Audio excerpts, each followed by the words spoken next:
Hello बच्चों, कैसे आप सभी लोग। आज हम हमारा इंग्लिश का चैप्टर 20 करने वाले हैं, जिसका नाम है only one mother.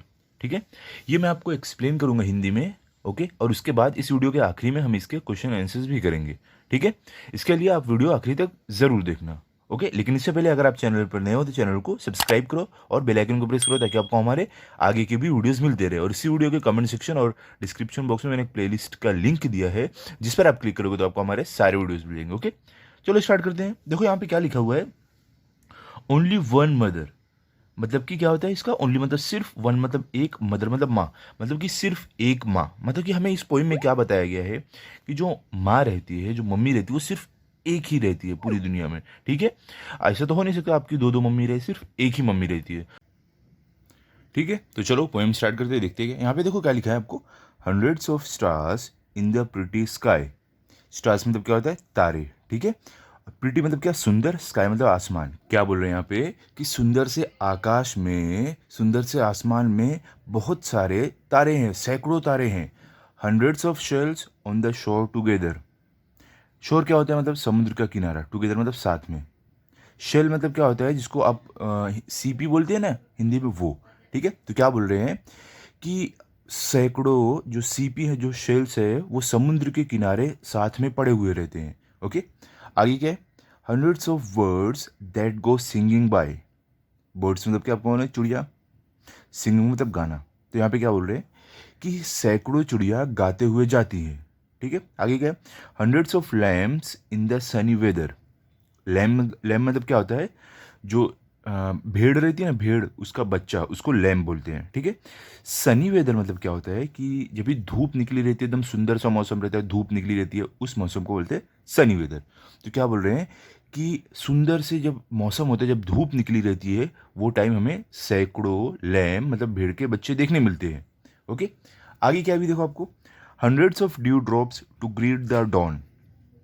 Due drops मतलब क्या, जो सुबह को नहीं, जिसको ओस बोलते हैं, हिंदी में ओस बोलते हैं। ठीक है, वो। ग्रीट मतलब स्वागत करना। देखो डॉन, डॉन मतलब क्या होता है, सुबह का समय, जब सुबह होती है ना, उसको बोलते हैं।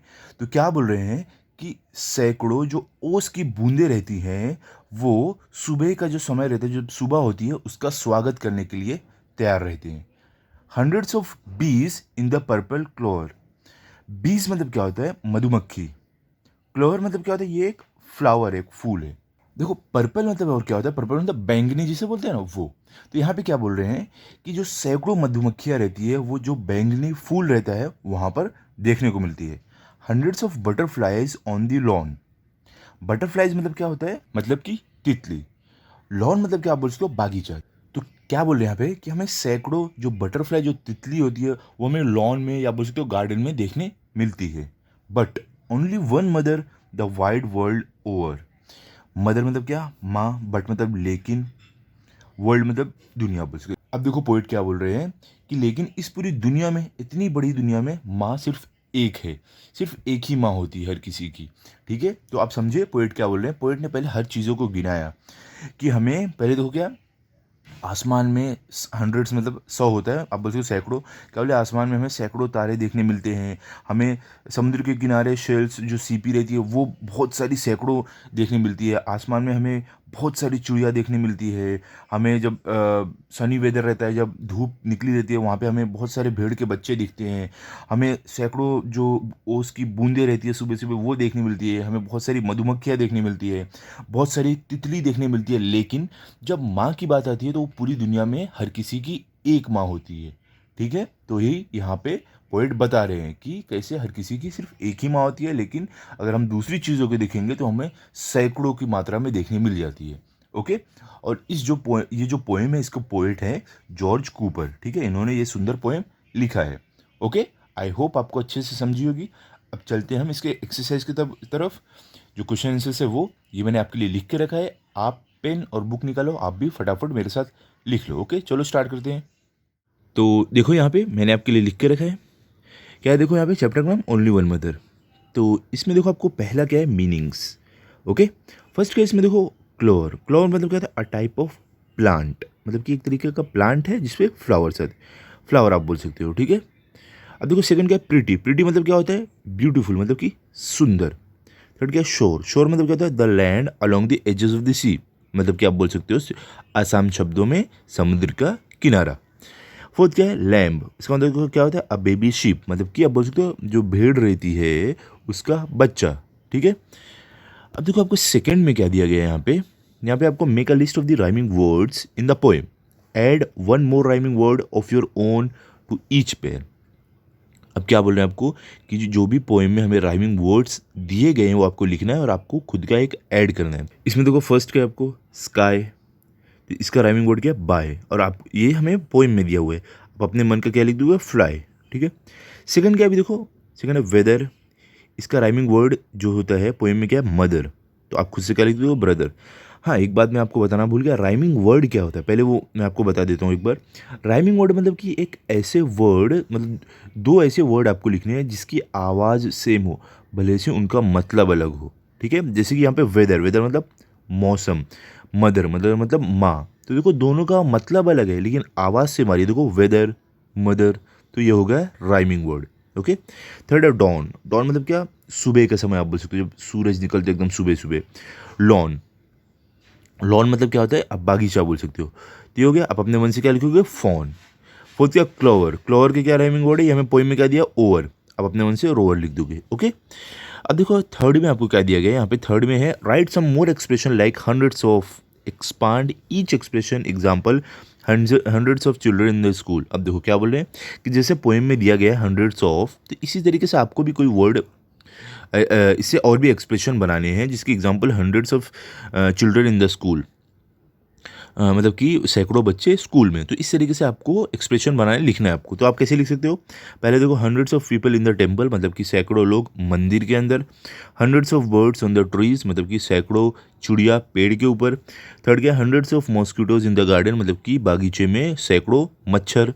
फोर्थ क्या hundreds of flies on the open food, मतलब कि खुले हुए खाने पर सैकड़ों मक्खियाँ, okay.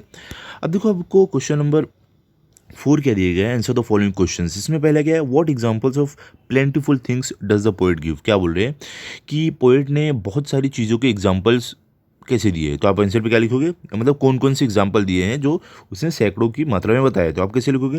The poet says that there are plenty of stars, shells, birds, lambs, dew drops, bees and butterflies. मतलब कि इसका क्या हुआ, पोएट ने जो बहुत सारी चीज़ों का एग्जांपल दिया वो है शेल्स, मतलब आप बोल सकते हो जो समुद्र के किनारे शेल्स जो सीपी पड़ी रहती है वो, बर्ड्स मतलब चिड़िया, लैम्स मतलब भेड़ का बच्चा आप बोल सकते हो, ड्यू ड्रॉप्स मतलब जो सुबह सुबह ओस की बूंदें रहती है वो, बीज मतलब बटरफ्लाई, सॉरी बीज मतलब मधुमक्खी, बटरफ्लाई मतलब तितली। तो ये सारी जो चीज़ें हैं इसका एग्जाम्पल पोएट ने बहुत सारी मात्रा में लेकर दिया है, ओके। अब देखो आगे आप आओगे क्वेश्चन नंबर 2 में आपको क्या दिया गया है, क्या बोले why does the poet say that the dew drops greet the dawn. देखो यहाँ पे क्या बोल रहे हैं कि पोएट ने ऐसा क्यों बोला है, जो सुबह की ओस रहती है, जो सुबह ओस की जो बूंदें पड़ती है वो जब सुबह होती है उसका स्वागत करती हैं वो बूंदें, ऐसा क्यों बोला है कि वो बूंदें सुबह का स्वागत करती है, तो आप क्या लिखोगे the dew drops are present early in the morning. क्या बोले जो ओस की बूंदें रहती है वो सुबह सुबह ही रहती हैं, सुबह सुबह ही देखने को मिलती है। At dawn just as the sun rises, को समय कभी रहता है सुबह का समय जब सूरज निकलता है वो समय हमें उसकी बूंदें देखने को मिलती है। आफ्टरवर्ड्स दे वैनिश, और उसके बाद क्या होता है वो गायब हो जाती है। कैसे गायब हो जाती है, धूप की जब धूप निकलती है तो धूप की जो रोशनी पड़ती है तो उस गर्मी की वजह से वो भाप बनकर गायब हो जाती है। That is why the poet says that dew drops greet the dawn, इसलिए पोएट बोल रहे हैं कि जो ओस की बूंदें रहती है वो सुबह का स्वागत करने के लिए वहाँ पर रहती है, क्योंकि जैसे सूरज निकलता है सुबह होती है तो वो लोग वहाँ से भाप बनकर गायब हो जाती है, okay.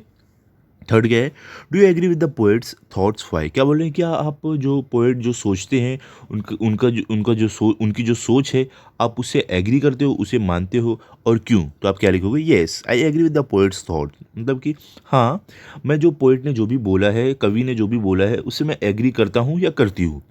There can be only one mother for a child, क्या बोले कि सिर्फ एक बच्चे की सिर्फ एक ही माँ हो सकती है, and the child can not do without her, और जो बच्चा रहता है वो अपनी मम्मी के बिना कुछ भी नहीं कर सकता है। Other things may be present in the hundreds in the world but not a mother, और क्या बोल रहे हैं कि दूसरी चीज़ें हो सकती है कि दुनिया में सैकड़ों की मात्रा में रहे, 100 200 300 ऐसे रहे, लेकिन माँ सिर्फ हमेशा एक होती है, ठीक है। इसलिए हम पोएट से एग्री करते हैं, उनकी बातें मानते हैं। अभी देखो आपको फोर्थ क्वेश्चन कह दिया गया, write a letter to any one of the following to tell them how much you appreciate them. मतलब कि आपको एक लेटर लिखना है इन लोगों में से किसी एक को, उनको बताने के लिए कि आप कितना अप्रिशिएट करते हो, मतलब कि आप कितना उनसे खुश रहते हो, आप बोल सकते हो, ठीक है। मतलब जो भी वो आपके लिए जो भी करते हैं, आप कितना उनसे खुश रहते हो सारी चीज़ों के लिए।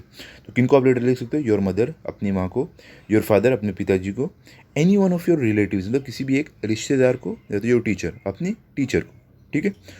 तो हम किसको लिखेंगे, लेटर टू अ टीचर, मतलब कि टीचर को हम लिखेंगे लेटर। तो आप पहले यहाँ पे डेट डालोगे, क्या रहेगा 9 सितंबर 2021, ओके। ये डेट आप चाहो तो चेंज भी कर सकते हो, कोई भी डेट डाल सकते हो। तो यहाँ पे देखो क्या है, डियर रोज टीचर, मतलब कि हम रोज़ टीचर जो है उनको लेटर लिख रहे हैं। क्या है, today is teachers day and I remembered you this morning just as a got up. क्या देखो बोल रहे हैं कि आज टीचर्स डे है और जब मैं सुबह उठा या उठी तो मैंने सबसे पहले आपको याद किया। Thank you teacher for all that you have done for me.